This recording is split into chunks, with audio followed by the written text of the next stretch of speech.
நம்மை படைத்து நமக்கு உயிர் தந்திருக்கிறார். ஒரு கட்டத்திலே நாம் மரணம் அடைந்து போகிவிடுவோம்.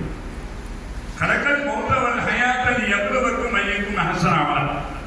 நமக்கு தந்திருக்கக்கூடிய இந்த ஜனனமும் மரணமும் கண்டிப்பாக உங்களிலே யார் நல் அமல் செய்கிறீர்கள் என்று சோதிப்பதற்காக விதித்தார்.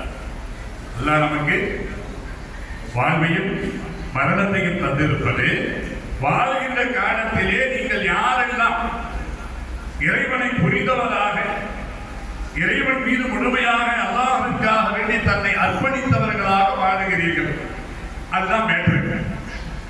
இதுதான் பொருள். இதை உணர்ந்து கொண்டவர்கள் எத்தனை பேர்? அல்லாஹ் குர்ஆனிலே மற்றொரு இடத்திலே அழகாக எடுத்துச் சொல்லுகிறான், வலா தன்ஸ நஸீபக மின துன்யா. அல்லாஹ் உனக்கு உலகத்திலே தந்திருக்கக்கூடிய அந்த பங்கை நீ மறந்து விடாதே. வஅஹ்சின் கமா அஹ்ஸனல்லாஹு இலைக். அல்லாஹ் உனக்கு எவ்வாறு உபகாரம் செய்திருக்கிறானோ அது போன்று மக்களுக்கு உபகாரம் செய்ய வேண்டும்.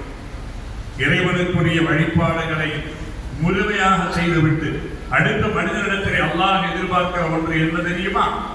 சமூக சேவைகள், மற்றவர்களுக்காக வேண்டி தம்மை அர்ப்பணித்துக் கொள்வது. இதை முழுமையாக செய்தவர்கள் தான் கரீப் நவாஸ் என்று சொல்லப்படக்கூடிய ஏழைகளுடைய உதவியாளர் அஜ்மீர் காஜா மொழியின் திட்டி கதை சொல்றாக செய்தவர்கள். இப்ப வாழ்க்கையிலே நாம் வாழக்கூடிய சமயத்திலே இந்த வாழ்க்கைக்கு ஒரு அர்த்தம் இருக்கிறது.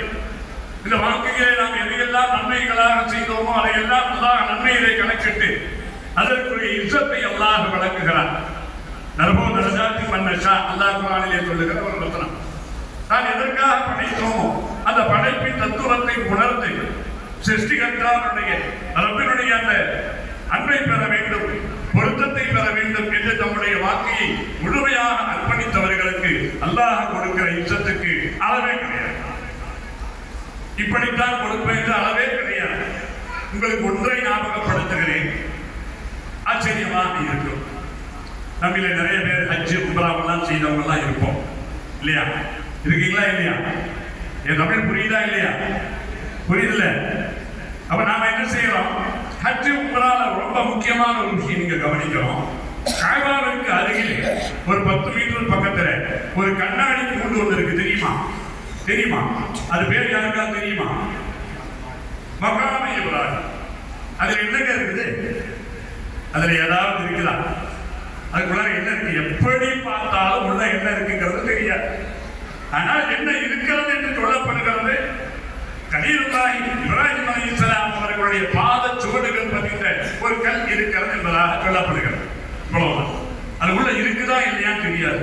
ஆனால் கஅபாவை சுற்றி வரக்கூடிய ஹஜ்ஜிலேயும் உம்ராவிலேயும் கஅபாவிற்கு உம்ராவும் ஹஜ்ஜும் செய்யக்கூடியவர்கள், தவாப் செய்யக்கூடியவர்கள் அனைவருமே அந்த இடத்தை தொட்டு முத்துவதிலே ஆனந்தம் அடைகிறோமா இல்லையா? சொல்லுங்க. கண்டிப்பாக அதை கட்டி பிடிக்கிறவங்க அதை விட அல்லாஹ்